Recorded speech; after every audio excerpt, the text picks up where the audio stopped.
Good evening, good evening, good evening. Hey, if you're online with us, would you jump in the comments and let us know who you are and where you're watching from so that we can just kind of have a record of it? Like and share the video, let people know, and we are going to get started. Faye, did you happen to write down what verse I left off on? I believe it was Judges chapter 11, verse 29 is where we'll pick up, uh, unless you say otherwise. So if you could check that and let us know, that would be awesome. And we will jump right in and begin reading in just a moment. All right.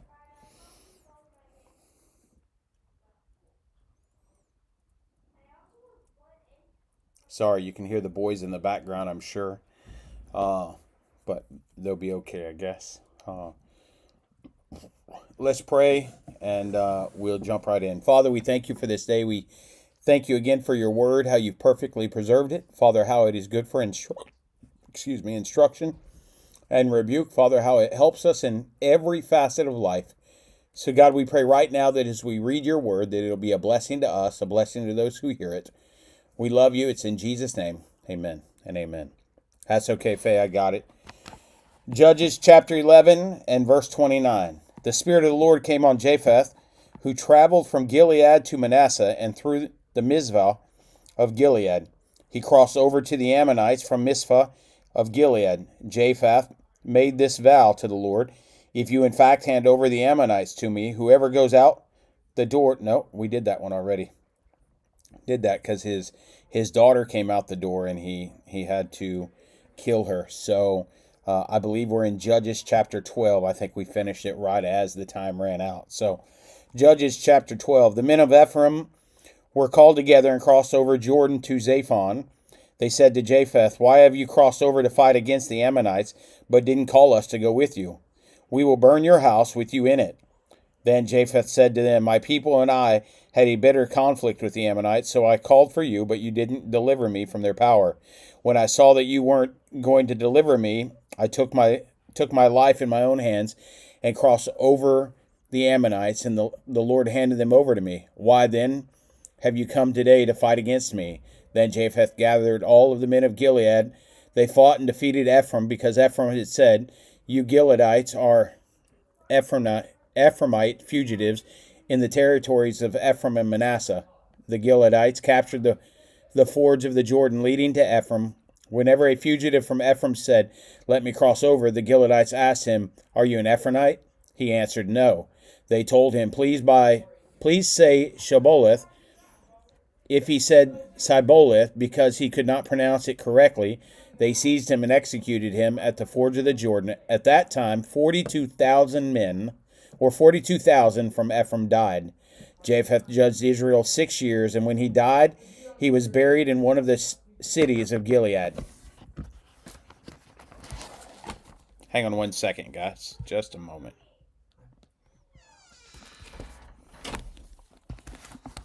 All right.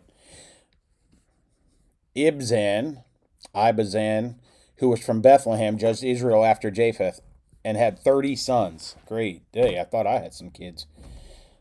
He gave his 30 daughters in marriage to men outside the tribe and brought back 30 wives for his sons from outside the tribe.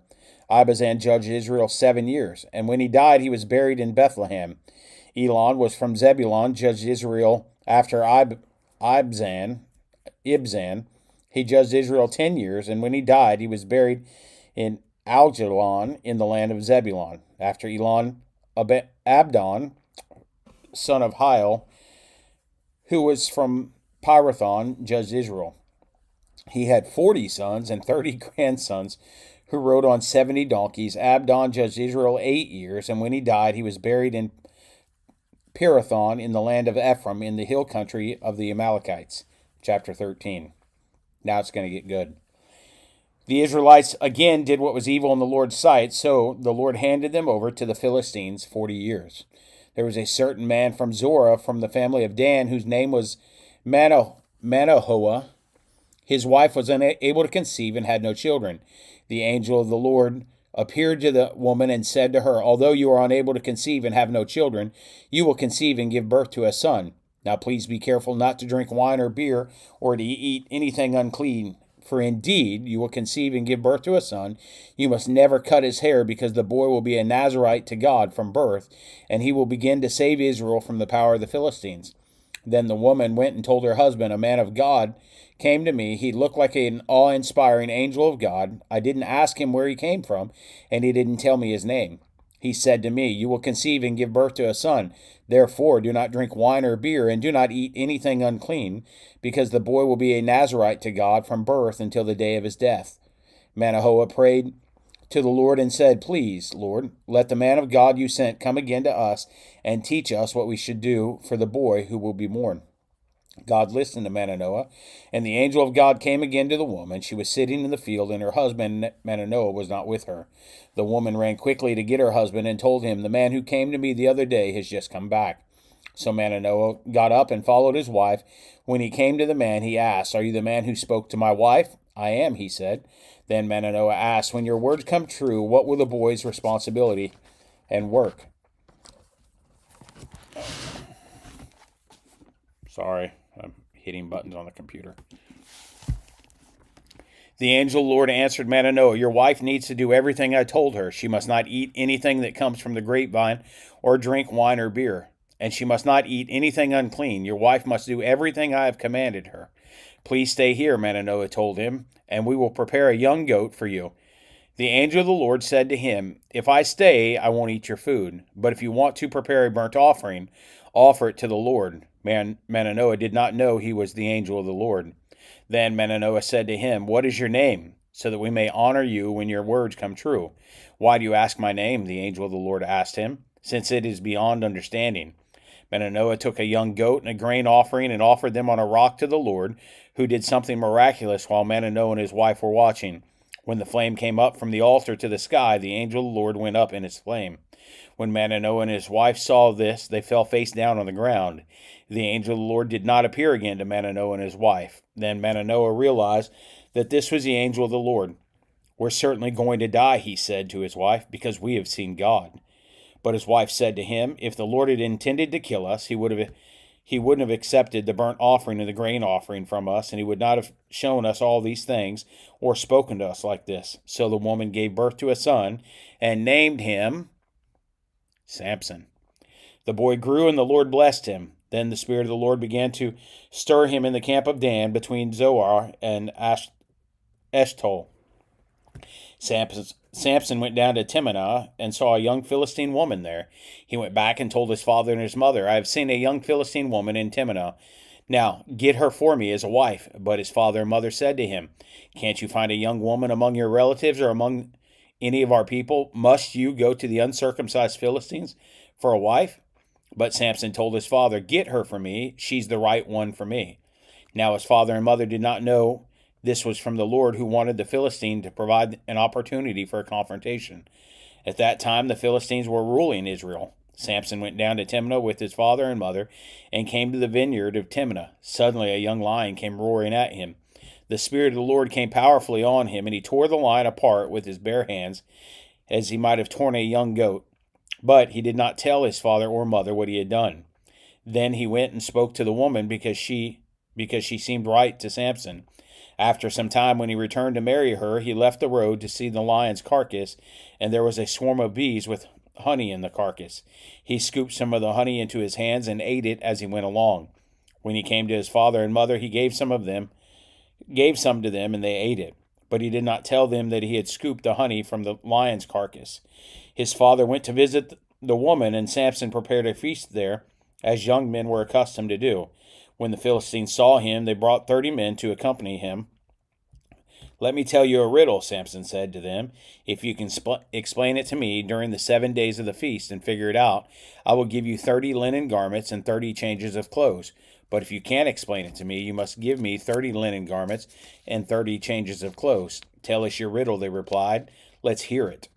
So he said to them, "Out of the eater came something to eat, and out of the strong came something sweet." After 3 days they were unable to explain the riddle. On the 4th day they said to Samson's wife, Persuade your husband to explain the riddle to us, or we will burn you and your father's family to death. Did you invite us here to rob us?" So Samson's wife came to him weeping and said, "You hate me and don't love me. You told my people the riddle, but you haven't explained it to me." "Look," he said, "I haven't explained it to my father or mother, or so why should I explain it to you?" She wept the whole 7 days of the feast, and at the last, on the seventh day, he explained it to her, because she had nagged him so much. Then she explained it to her people. On the seventh day before sunset, the men of the city said to him, "What is sweeter than honey? What is stronger than a lion?" So he said to them, "If you hadn't plowed with my young gal, you wouldn't know the riddle now." The Spirit of the Lord came powerfully on him, and he went down to Ashcol and killed 30 of their men. He stripped them and gave their clothes to those who had explained the riddle. In rage, Samson returned to his father's house, and his wife was given to one of the men who had accompanied him. Chapter 15. Later on, during the wheat harvest, Samson took a young goat as a gift and visited his wife. "I want to go to my wife in her room," he said, but her father would not let him enter. "I was sure you hated her," her father said, "so I gave her to one of the men who accompanied you. Isn't her younger sister more beautiful than she is? Why not take her instead?" Samson said to them, "This time I will be blameless when I harm the Philistines." So he went out and caught 300 foxes. He took torches, turned the foxes tail to tail, and put a torch between each pair of tails. Then he ignited the torches and released the foxes into the standing grain of the Philistines. He burned the piles of grain and the standing grain, as well as the vineyards and the olive groves. Then the Philistines asked, "Who did this?" They were told, "It was Samson, the Timnite's son-in-law, because he took Samson's wife and gave her to his companion." So the Philistines went to her and her father and burned them to death. Then Samson told them, "Because you did this, I swear that I won't rest until I have taken vengeance on you." He tore them limb from limb, and then went down and stayed in the cave at the rock of Edom. The Philistines went up, camped in Judah, and rallied Lehi. So the men of Judah said, "Why have you attacked us?" They replied, "We have come to tie Samson up and pay him back for what he did to us." Then 3,000 men of Judah went to the cave at the rock of Edom, and they asked Samson, "Do you realize that the Philistines rule over us? What have you done to us?" "I have done to them what they did to me," he answered. They said to him, "We've come to tie you up and hand you over to the Philistines." Then Samson told them, "Swear to me that you yourselves won't kill me." "No," they said, "we won't kill you, but we will tie you up securely and hand you over to them." So they tied him up with 2 new ropes and led him away from the rock. When he came to Lehi, the Philistines came to meet him, shouting. The Spirit of the Lord came powerfully on him, and the ropes that were on his arms and wrists became like a burnt flax and fell off. He found a fresh jawbone of a donkey, reached out his hand, took it, and killed 1,000 men with it. Then Samson said, "With the jawbone of a donkey I have piled them in heaps. With the jawbone of a donkey I have killed 1,000 men." When he finished speaking, he threw away the jawbone and named the place Jawbone Hill. He became very thirsty and called out to the Lord, "You have accomplished this great victory through your servant. Must I now die of thirst and fall into the hands of the uncircumcised?" So God split a hollow place in the ground at Lehi, and the water came out of it. After Samson drank, his strength returned, and he revived. This is why he named it Hakeron Spring, which is still in Lehi today. And he judged Israel 20 years in the days of the Philistines. Chapter 16. Samson went to Gaza, where he saw a prostitute and went to bed with her. When the Gazites heard that Samson was there, they surrounded the place and waited in ambush for him all that night at the city gate. They kept quiet all night, saying, "Let's wait until dawn, then we will kill him." But Samson stayed in the bed only until midnight. Then he got up, took hold of the doors of the city gate along with the 2 gateposts, and pulled them out, bar and all. He put them on his shoulders and took them to the top of the mountain overlooking Hebron. Sometime later, he fell in love with a woman named Delilah, who lived in the Sorek Valley. The Philistine leaders went to her and said, "Persuade him to tell you where his great strength comes from, so we can overpower him, tie him up, and make him helpless. Each of us will give you 1,100 pieces of silver." So Delilah said to Samson, "Please tell me, where does your great strength come from? How could someone tie you up and make you helpless?" Samson told her, "If they tie me up with 7 fresh bowstrings that have not not been dried, I will become weak and like any other man. The Philistine leaders brought her 7 fresh bowstrings that had not been dried, and she tied him up with them. While the men in ambush were waiting in her room, she called out to him, Samson, the Philistines are here. But he snapped the bowstrings as a strand of yarn snaps when it touches fire. The secret of his strength remained unknown. Then Delilah said to Samson, You have mocked me and told me lies. Won't you please tell me how you can be tied up? He told her, If they tie me up with new ropes that have never been used, I will become weak and be like the other men. Delilah took new ropes and tied him up with them and shouted, Samson, the Philistines are here.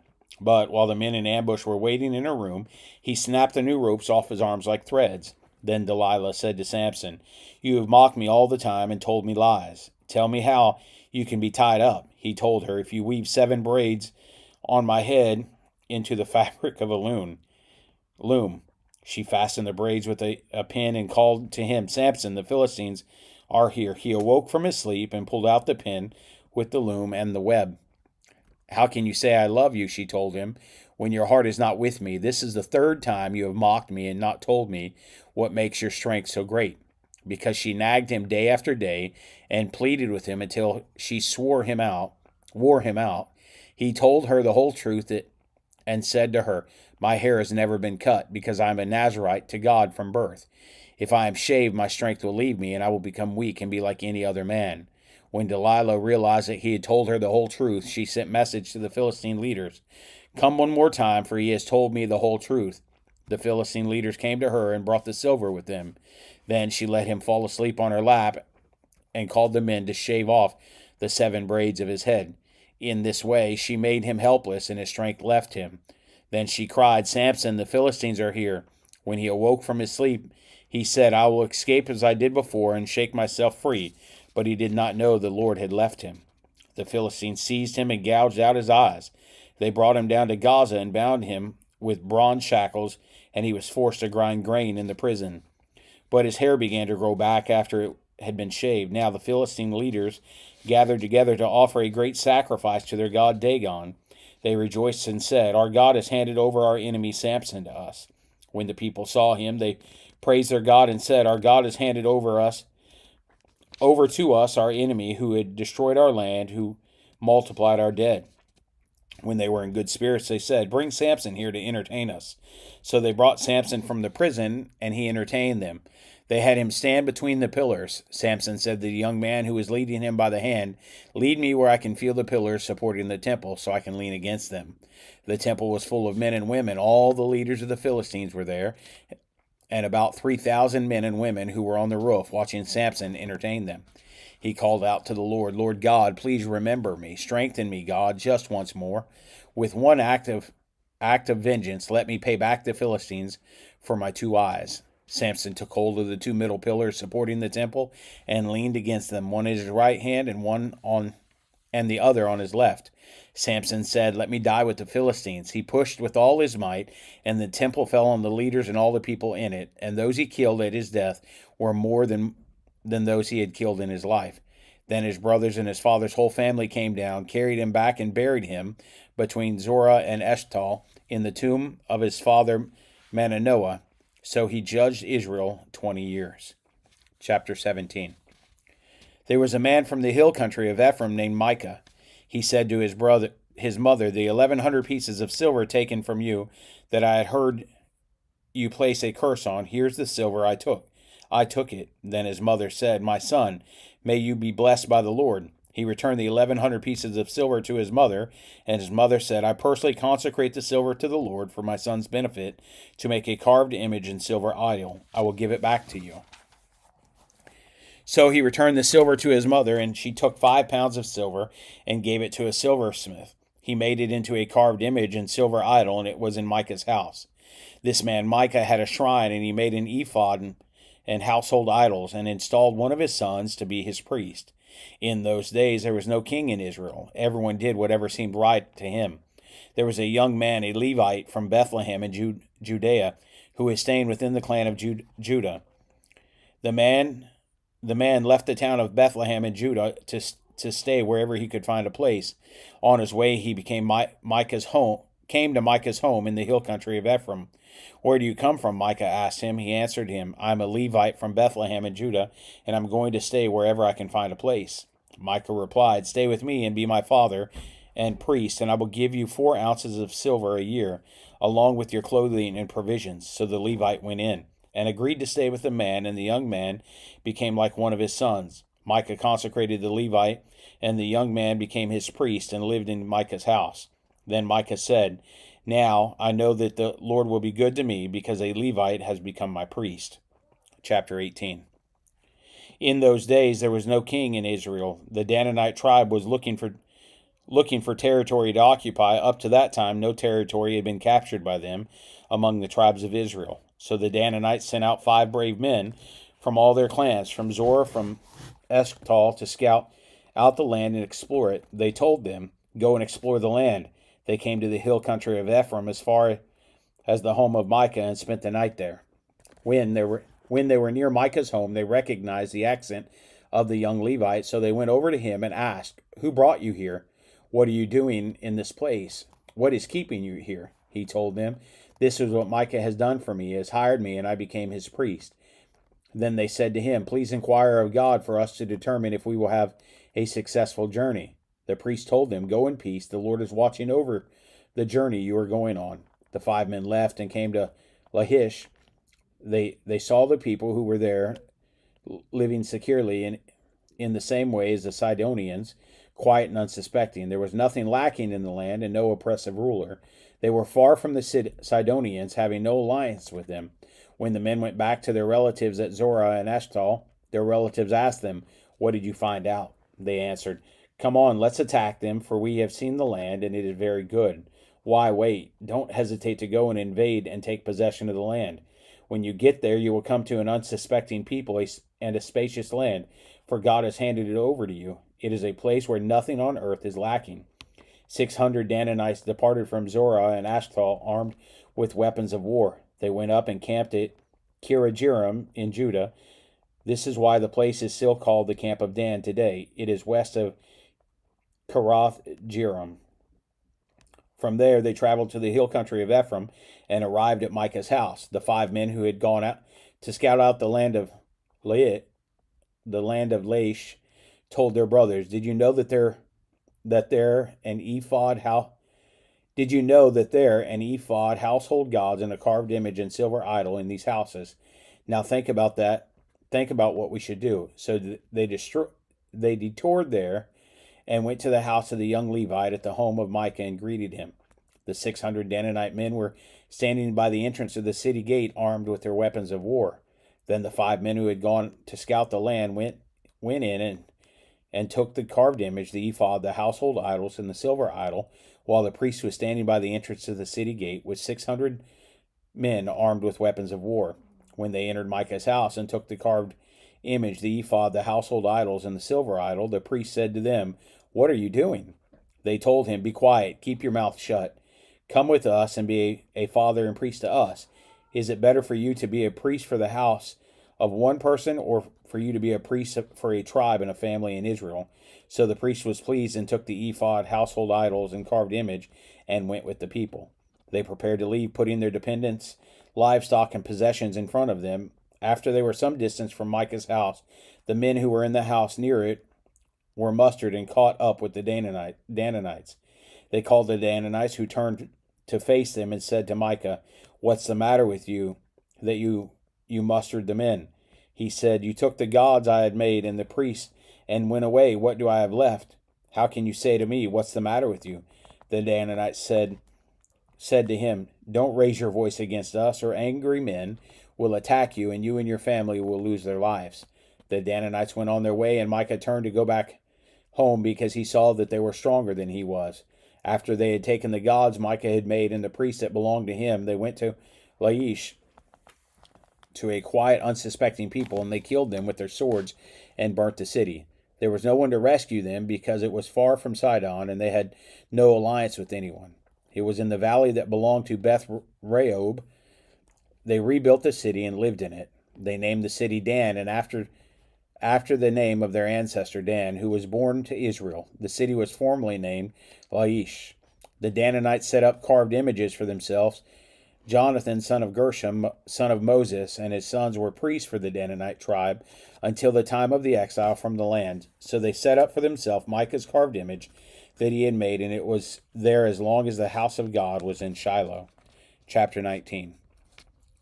In those days, when there was no king in Israel, a Levite staying in a remote part of the hill country of Ephraim acquired a woman from Bethlehem in Judah as his concubine, but she was unfaithful to him and left him for her father's house in Bethlehem in Judah. She was there for 4 months. Then her husband got up and followed her to speak kindly to her and bring her back. He had his servant with him and a pair of donkeys. So she brought him to her father's house, and when the girl's father saw him, he gladly welcomed him. His father-in-law, the girl's father, detained him, and he stayed with him for 3 days. They ate and drank and spent the nights there. On the 4th day, they got up early in the morning and prepared to go, but the girl's father said to his son-in-law, "Have something to eat to keep up your strength, and then you can go." So they sat down, the two of them, and ate and drank together. Then the girl's father said to the man, "Please agree to stay overnight and enjoy yourself." The man got up to go, but his father-in-law persuaded him, so he stayed and spent the night there again. He got up early in the morning of the 5th day to leave, but the girl's father said to him, "Please keep up your strength." So they waited until late afternoon, and the two of them ate.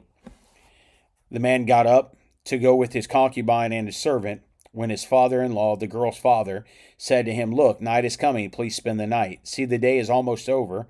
Spend the night here. Enjoy yourself. Then you can get up early tomorrow for your journey and go home." But the man was unwilling to spend the night. He got up, departed, and arrived opposite Jabes, that is Jerusalem. The man had his 2 saddled donkeys and his concubine with him. When they were near Jabes, and the day was almost gone, the servant said to his master, "Please, why not let us stop at this Jebusite city and spend the night here?" But his master replied to him, "We will not stop at a foreign city where there are no Israelites. Let's move on to Gibeah." "Come on," he said, "let's try to reach one of these places and spend the night in Gibeah or Ramah." So they continued on their journey, and the sun set as they neared Gibeah in Benjamin. They stopped to go in and spend the night at Gibeah, and the Levite went in and sat down in the city square, but no one took them into their home to spend the night. In the evening, an old man came in from his work in the field. He was from the hill country of Ephraim, but he was residing in Gibeah, where the people were Benjamites. When he looked up and saw the travelers in the city square, the old man asked, "Where are you going, and where do you come from?" He answered them, "We're traveling from Bethlehem in Judah to the remote hill country of Ephraim, where I am from. I went to Bethlehem in Judah, and now I'm going to the house of the Lord. No one has taken me into his home. Although there's straw and feed for the donkeys, and I have bread and wine for me, my concubine, and the servant with us, there is nothing we lack." "Welcome," said the old man. "I'll take care of everything you need, only don't spend the night in the square." So he brought him to his house and fed the donkeys. Then they washed their feet and ate and drank. While they were enjoying themselves, all of a sudden wicked men of the city surrounded the house and beat on the door. They said to the old man, who was the owner of the house, "Bring out the man who came to your house so we can have sex with him." The owner of the house went out and said to them, "Please don't do this evil, my brothers. After all, this man has come into my house. Don't commit this horrible outrage. Here, let me bring out my virgin daughter and the man's concubine now. Abuse them, do whatever you want to them, but don't commit this outrageous thing against this man." But the men would not listen to him, so the man seized his concubine and took her outside to them. They raped her and abused her all night until morning. At daybreak, they let her go. Early that morning, the woman made her way back, and as it was getting light, she collapsed at the doorway of the man's house where her master was. When the master got up in the morning, opened the doors of the house, and went out to leave for his journey, there was the woman, his concubine, collapsed near the doorway of the house with her hands on the threshold. "Get up," he told her. "Let's go." But there was no response. So the man put her on the donkey and set out for home. When he entered his house, he picked up a knife, took hold of his concubine, and cut her into 12 pieces, limb by limb, and then sent her throughout the territory of Israel. Everyone who saw it, nothing like this had ever happened or has been since the day the Israelites came out of the land of Egypt until now. Think over it, discuss it, and speak up. Chapter 20. All the Israelites from Dan to Beersheba and from the land of Gilead came out, and the community assembled as one body before the Lord at Mizpah. The leaders of all the people and all the tribes of Israel presented themselves in the assembly of God's people, 400,000 armed foot soldiers. The Benjamites heard that the Israelites had gone up to Mizpah, and the Israelites asked, "Tell us, how did this evil act happen?" The Levite, the husband of the murdered woman, asked, "I went to Gibeah in Benjamin with my concubine to spend the night. Citizens of Gibeah came to attack me and surrounded the house at night. They intended to kill me, but they raped my concubine, and she died. Then I took my concubine and cut her into pieces and sent her throughout Israel's territory, because they had committed a wicked outrage in Israel. Look, all of your Israelites, give your judgment and verdict here and now." Then all the people stood united and said, "None of us will go to his tent or return to his house. Now this is what we will do to Gibeah. We will attack it by lot. We will take 10 men out of every 100 from all the tribes of Israel, and 100 out of every 1,000, and 1,000 out of every 10,000, to get provisions for troops when they go to Gibeah in Benjamin, to punish them for all the outrage they committed in Israel." So all the men of Israel gathered united against the city. Then the tribes of Israel sent men throughout the tribe of Benjamin, saying, "What is the evil act that has happened among you? Hand over the wicked men in Gibeah, so we can put them to death and purge the evil from Israel." But the Benjamites would not listen to their fellow Israelites. Instead, the Benjamites gathered together from the cities of Gibeah to go out and fight against the Israelites. On that day, the Benjamites mobilized 26,000 armed men from their cities, besides 700 fit young men rallied by the inhabitants of Gibeah. There were 700 fit young men who were left-handed among all these troops, all who could sling a stone at a hair and not miss. The Israelites, apart from Benjamin, mobilized 400,000 armed men, everyone an experienced warrior. They set out, went to Bethel, and inquired of the Lord. The Israelites asked, "Who is to go first to fight for us against the Benjamites?" And the Lord answered, "Judah will be first." In the morning the Israelites set out and camped near Gibeah. The men of Israel went out to fight against Benjamin and took their battle positions against Gibeah. The Benjamites came out of Gibeah and slaughtered 22,000 men of Israel on the field that day. But the Israelite troops rallied and again took their battle positions in the same place where they positioned themselves on the first day. They went up, wept before the Lord until evening, and inquired of him, "Should we again attack our brothers, the Benjamites?" And the Lord answered, "Fight against them." On the second day the Israelites advanced against the Benjamites. The same day the Benjamites came out of Gibeah to meet them and slaughtered an additional 18,000 Israelites on the field. All were armed. The whole Israelite army went to Bethel. There they wept and sat before the Lord. They fasted that day until evening, offering burnt offerings and fellowship offerings to the Lord. Then the Israelites inquired of the Lord. In those days the ark of the covenant of God was there, and Phinehas, son of Eleazar, son of Aaron, was serving before it. The Israelites asked, "Should we again fight against our brothers, the Benjamites, or should we stop?" The Lord answered, "Fight, because I will hand them over to you tomorrow." So Israel set up an ambush around Gibeah. On the third day the Israelites fought against the Benjamites and took their battle positions from Gibeah as before. Then the Benjamites came out against the troops and were drawn away from the city. They began to attack the troops as before, killing about 30 men of Israel on the highways, one of which goes up to Bethel and the other to Gibeah through the open country.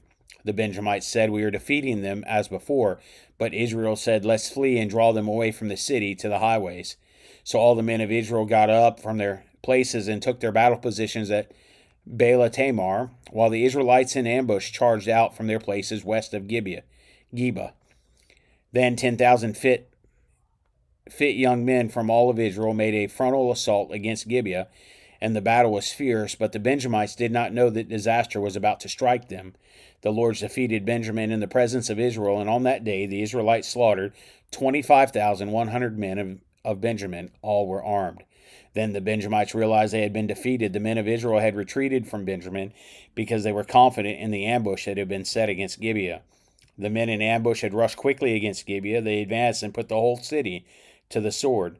The men of Israel had prearranged signal with the men in ambush. When they set up a great cloud of smoke from the city, the men of Israel would return to the battle.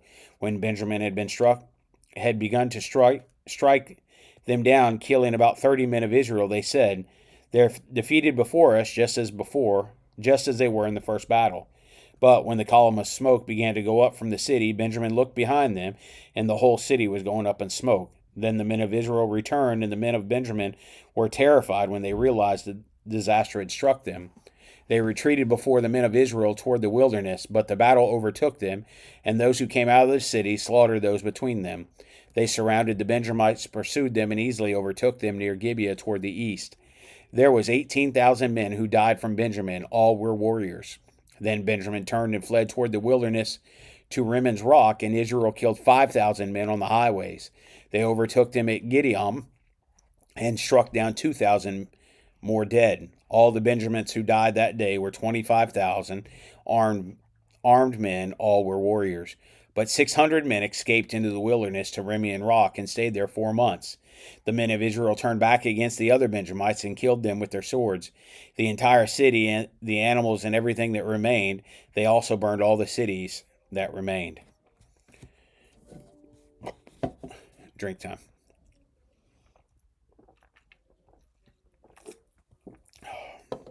Chapter 21. The men of Israel had sworn an oath at Mizpah, none of us will give his daughter to a Benjamite in marriage. So the people went to Bethel and sat there before God until evening. They wept loudly and bitterly and cried out, "Why, Lord God of Israel, has it occurred that one tribe is missing in Israel today?" The next day the people got up early, built an altar there, and offered burnt offerings and fellowship offerings. The Israelites asked, "Who of all the tribes of Israel didn't come to the Lord with the assembly?" For a great oath had been taken that anyone who had not come to the Lord at Mizpah would certainly be put to death. But the Israelites had compassion on their brothers, the Benjamites, and said, "Today a tribe has been cut off from Israel. What should we do about wives for the survivors? We've sworn to the Lord not to give them any of our daughters as wives." They asked, "Which city among the tribes of Israel didn't come to the Lord of Mizpah?" It turned out that no one from Jabesh Gilead had come to the camp and the assembly. For when the roll was called, no men were there from the inhabitants of Jabesh Gilead. The congregation sent 12,000 brave warriors there and commanded them, "Go and kill the inhabitants of Jabesh Gilead with the sword, including women and dependents. This is what you should do: completely destroy every male as well as every woman who has gone to bed with a man." They found among the inhabitants of Jabesh Gilead 400 young virgins who had not been intimate with a man, and they brought them to the camp of Shiloh in the land of Canaan.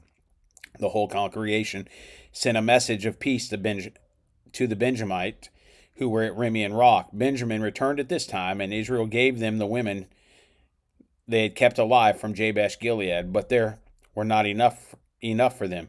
The people had compassion upon Benjamin because the Lord had made this gap in the tribes of Israel. The elders of the congregation said, "What should we do about wives for those who were left, since the women of Benjamin had been destroyed?" They said, "There must be heirs for the survivors of Benjamin, so the tribe of Israel will not be wiped out.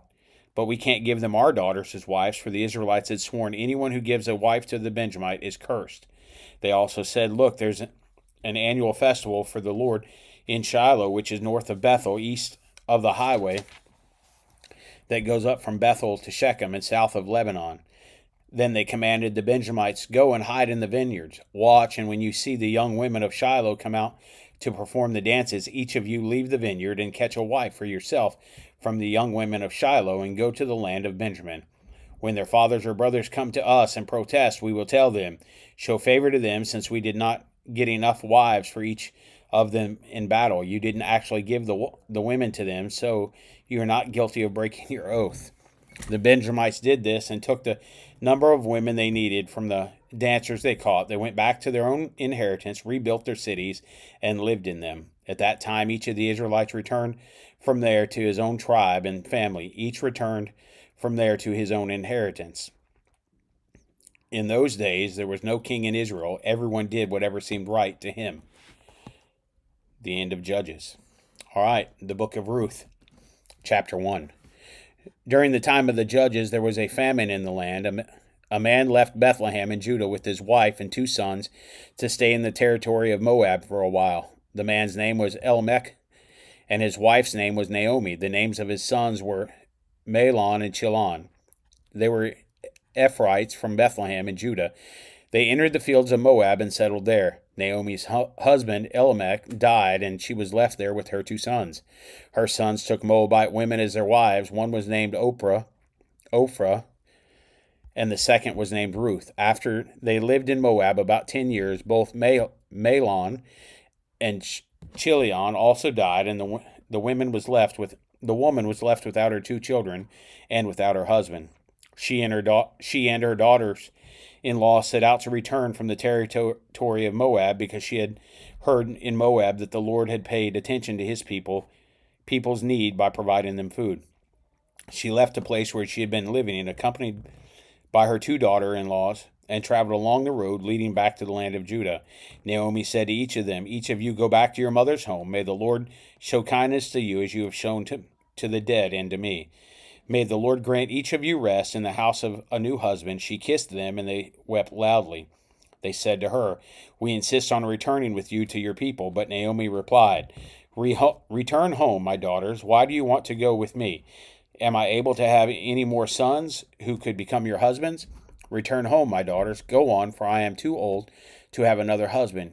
Even if I thought there was still hope for me to have a husband tonight and to bear sons, would you be willing to wait for them to grow up? Would you restrain yourselves from remarrying? No, my daughters. My life is much too bitter for you to share because the Lord's hand has turned against me."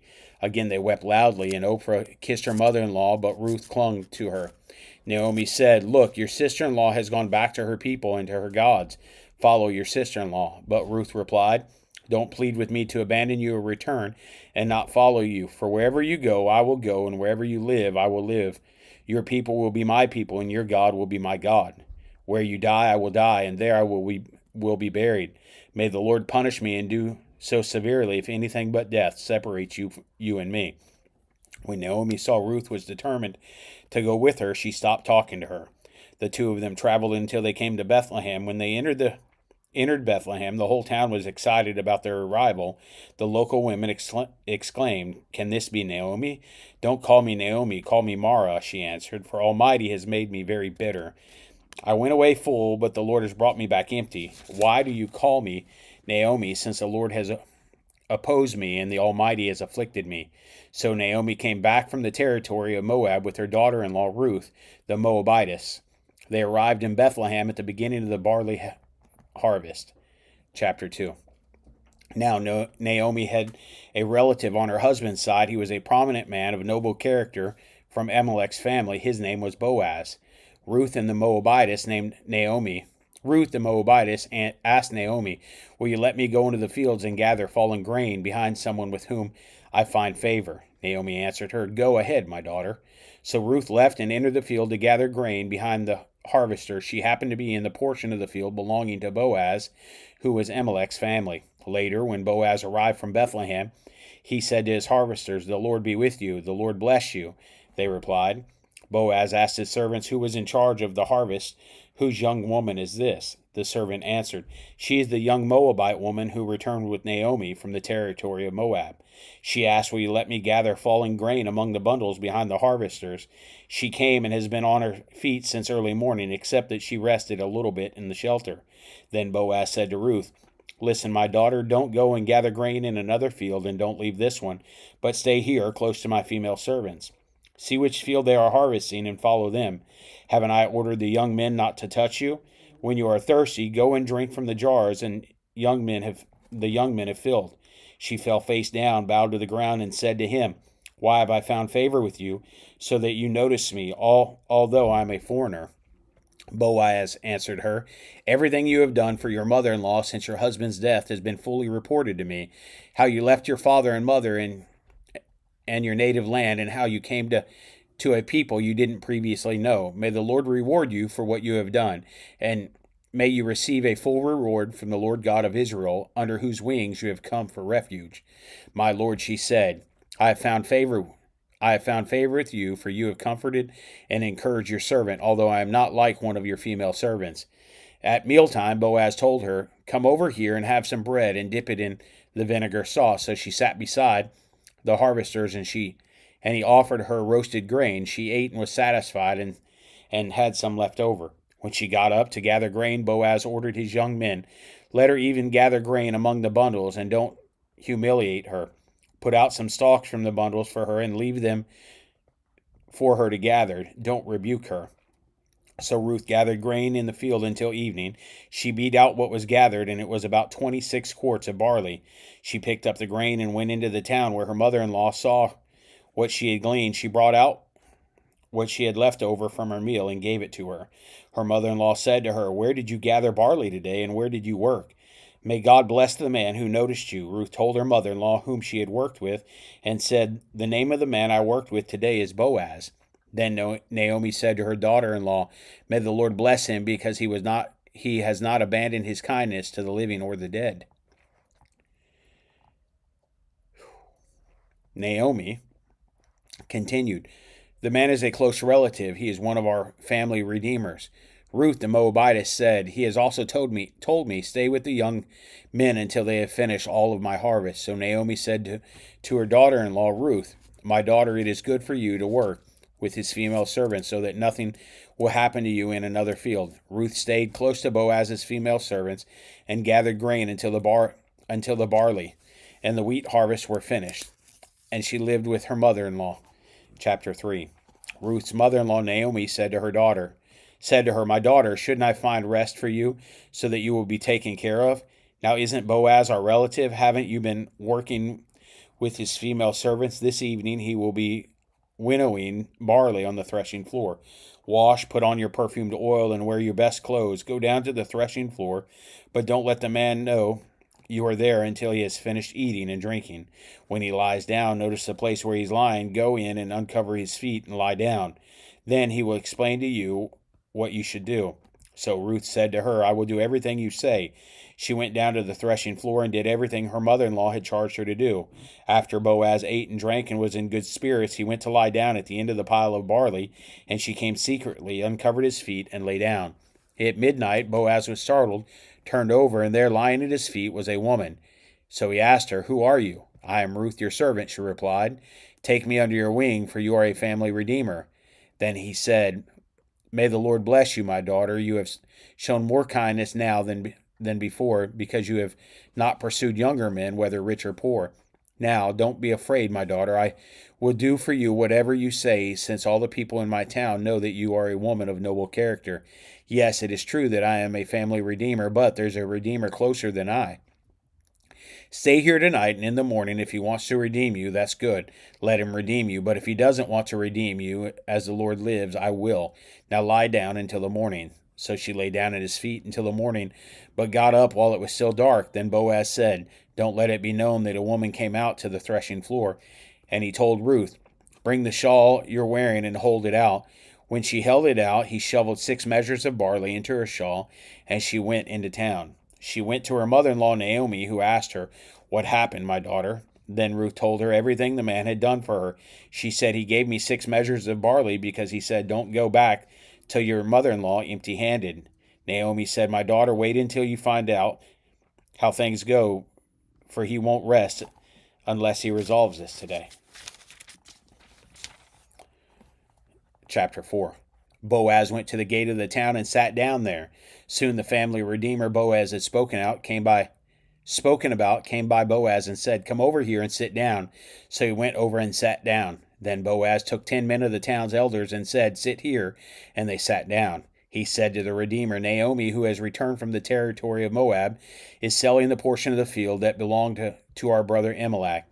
I thought I should inform you. Buy it back in the presence of those seated here and in the presence of the elders of my people. If you want to redeem it, do it. But if you do not want to redeem it, tell me so that I will know, because there isn't any other than you to redeem it, and I am the next after you." "I want to redeem it," he answered. Then Boaz said, "On the day you buy the field from Naomi, you will acquire Ruth the Moabitess, the wife of the deceased man, to perpetuate the man's name on his property." The redeemer replied, "I can't redeem it myself, or I will ruin my own inheritance. Take my right of redemption, because I can't redeem it." At an earlier period in Israel, a man removed his sandal and gave it to the other party in order to make the matter legally binding concerning the right of redemption or the exchange of property. This was the method of legally binding a transaction in Israel. So the Redeemer removed his sandal and said to Boaz, "Buy back the property yourself." Boaz said to the elders and all the people, "You are my witnesses that I am buying from Naomi everything that belonged to Elimelech, Chilon, and Mahlon. I have also acquired Ruth the Moabitess, Mahlon's widow, as my wife, to perpetuate the deceased man's name on his property, so that his name will not disappear among his relatives or from the gate of his hometown. You are witnesses today." All the people who were at the city gate, including the elders, said, "We are witnesses. May the Lord make the woman who is entering your house like Rachel and Leah, who together built the house of Israel. May you be powerful in Ephrath, and your name be well known in Bethlehem. May your house become like the house of Perez, the son of Tamar, bore to Judah, because of the offspring of the Lord will give you by this young woman." Boaz took Ruth, and she became his wife. He slept with her, and the Lord granted conception to her, and she gave birth to a son. The women said to Naomi, "Blessed be the Lord, who has not left you without a family redeemer today. May his name become well known in Israel. He will renew your life and sustain you in your old age. Indeed, your daughter-in-law, who loves you and is better to you than 7 sons, has given birth to him." Naomi took the child, placed him on her lap, and became a mother to him. While the neighbor women said, "A son has been born to Naomi," and they named him Obed. He was the father of Jesse, the father of David. I'm telling you, God is good. Now these are the family records of Perez. Perez fathered Hezron. Hezron fathered Ram, and Ram fathered Amminadab. Amminadab fathered Nahshon. Nahshon fathered Solomon, and Solomon fathered Boaz. Boaz fathered Obed, and Obed fathered Jesse, and Jesse fathered David. I'm telling you, you don't even understand all that, but remember Rahab the harlot. Well, she's in that lineage there. How interesting is that? That God took broken people, and this is the lineage that our Savior Jesus Christ will come from.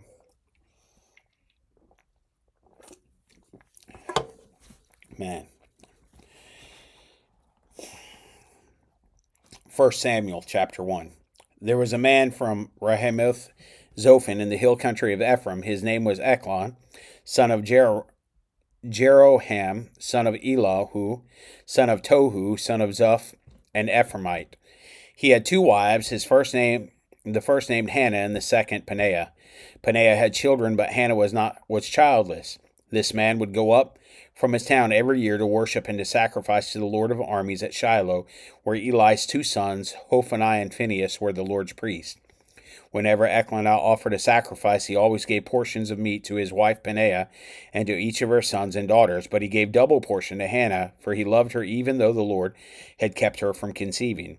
Her rival would taunt her severely just to provoke her, because the Lord had kept Hannah from conceiving. Year after year, when she went up to the Lord's house, her rival taunted her in this way. Hannah would weep and would not eat. "Hannah, why are you crying?" Her husband Elkanah would ask her, "Why won't you eat? Why are you troubled? Am I not better to you than 10 sons?" On one occasion, Hannah got up after they ate and drank at Shiloh. The priest Eli was sitting on a chariot by the doorpost of the Lord's temple. Deeply hurt, Hannah prayed to the Lord and wept with many tears.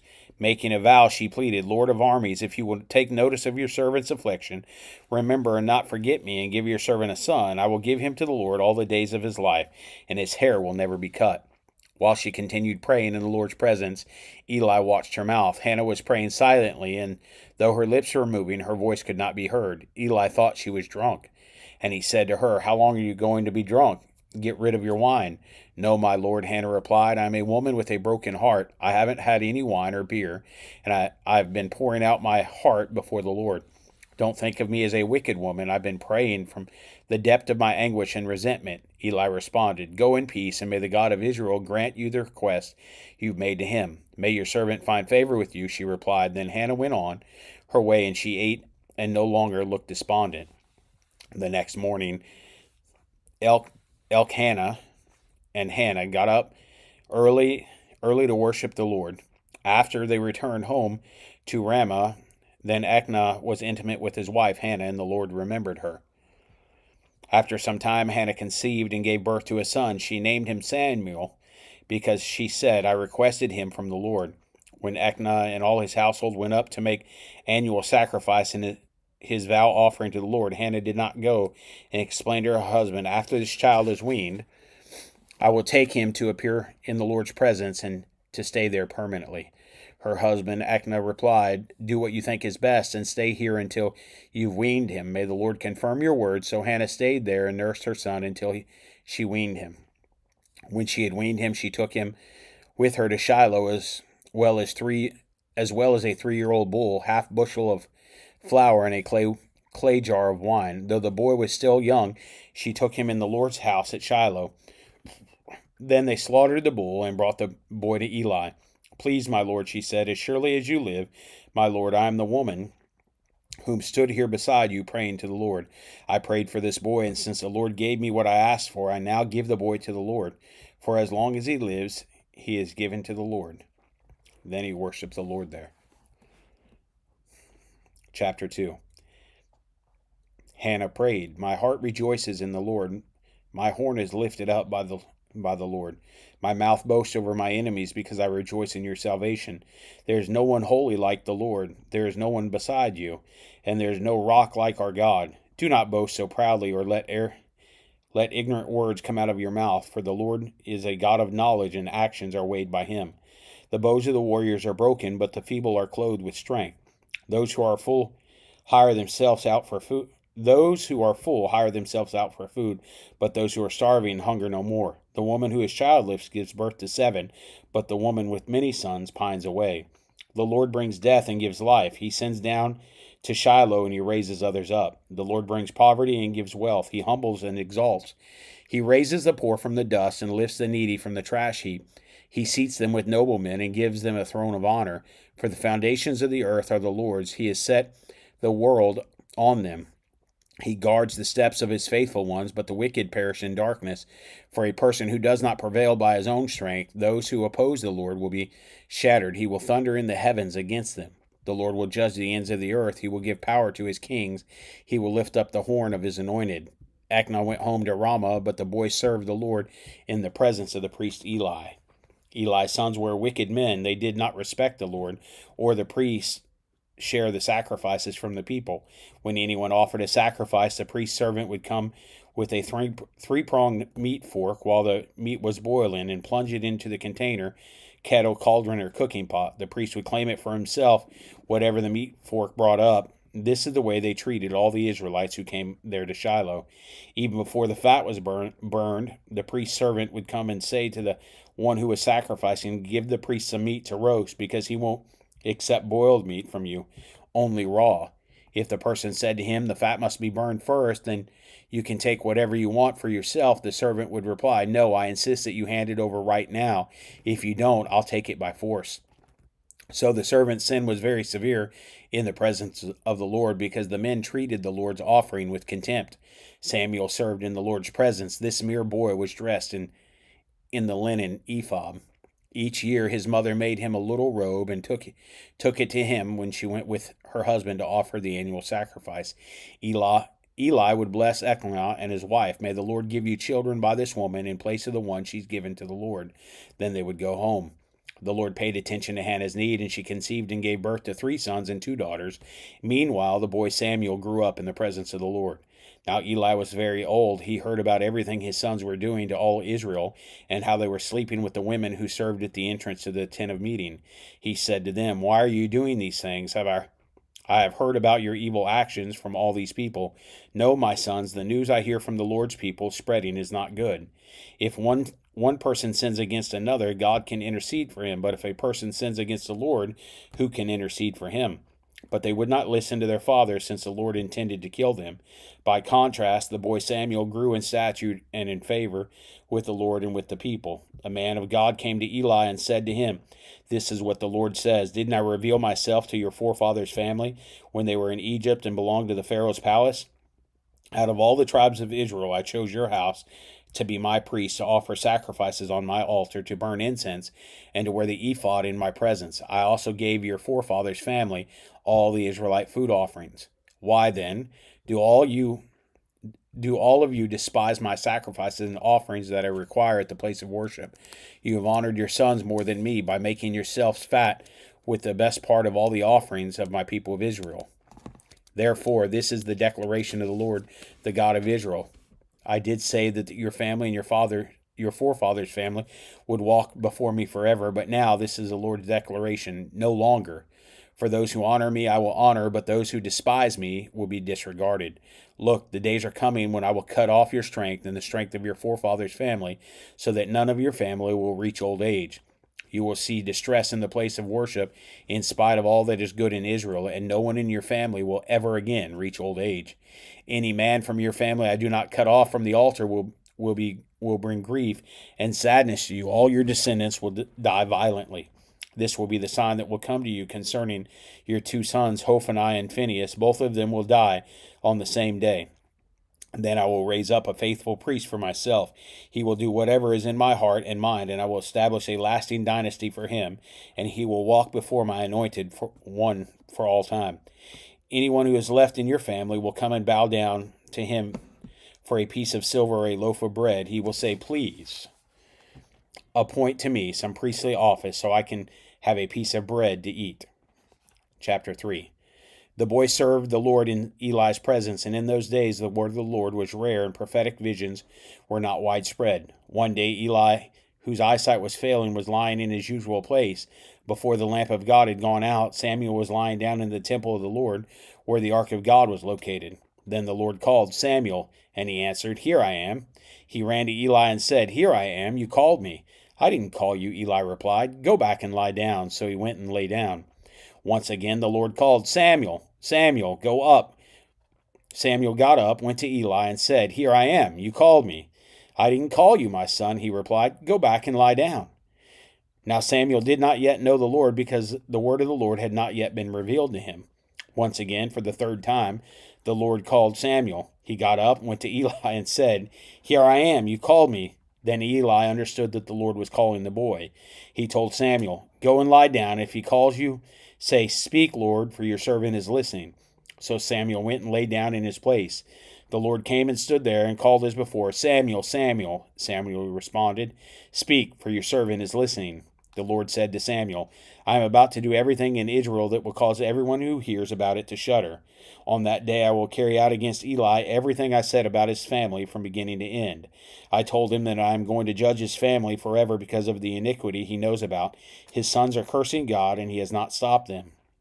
Therefore, I have sworn to Eli's family, the iniquity of Eli's family will never be wiped out by either sacrifice or offering. Samuel lay down until morning. Then he opened the doors of the Lord's house.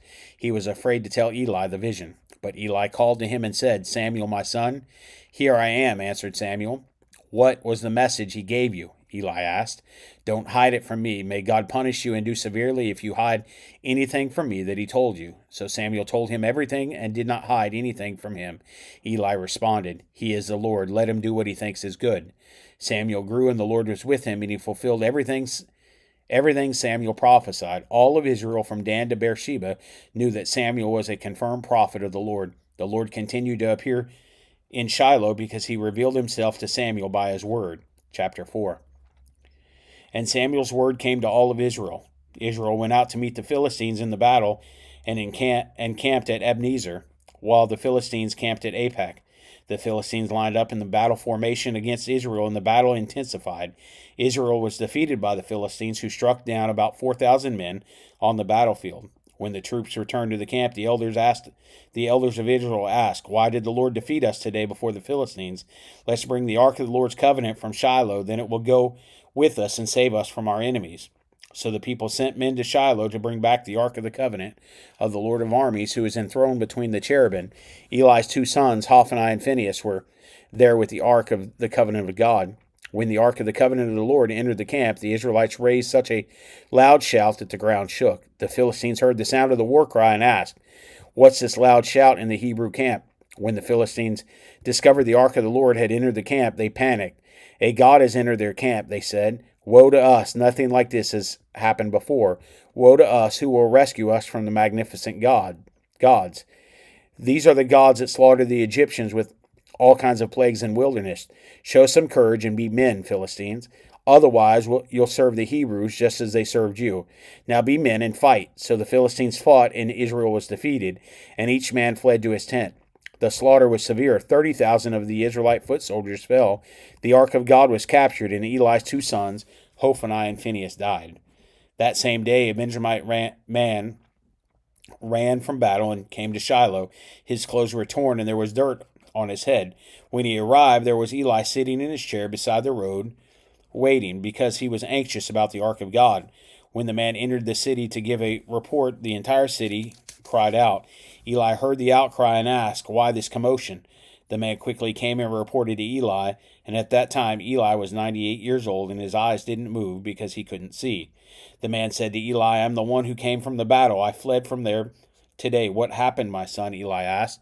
The messenger answered, "Israel has fled from the Philistines, and also there was a great slaughter among the people. Your 2 sons, Hophni and Phinehas, are both dead, and the ark of God has been captured."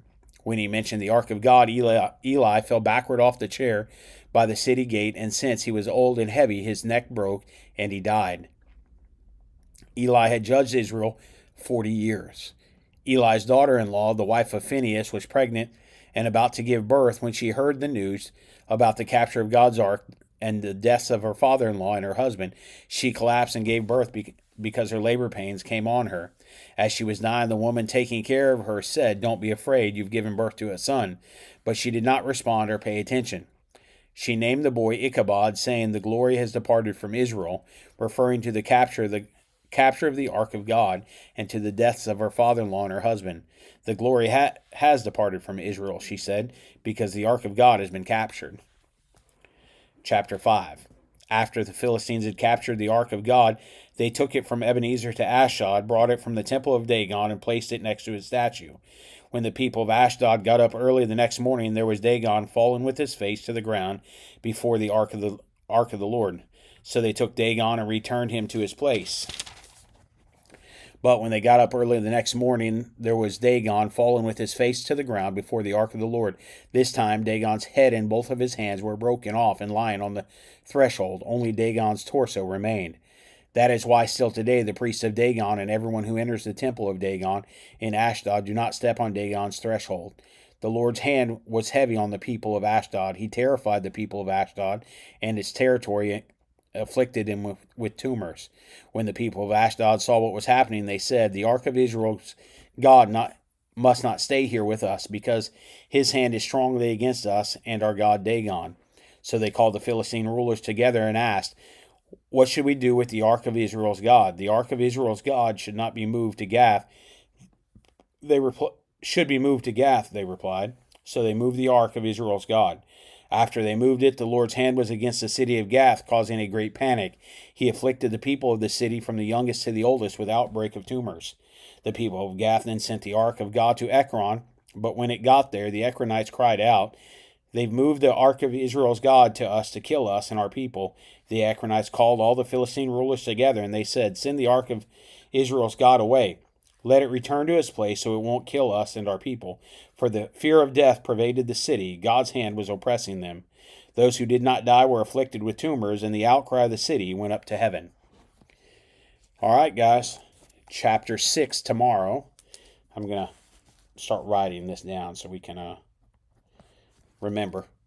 Chapter 6 tomorrow, and we'll probably be in the morning. So God bless you guys. I love you. Hope you have a great night tonight, and I will see you in the morning. God bless you.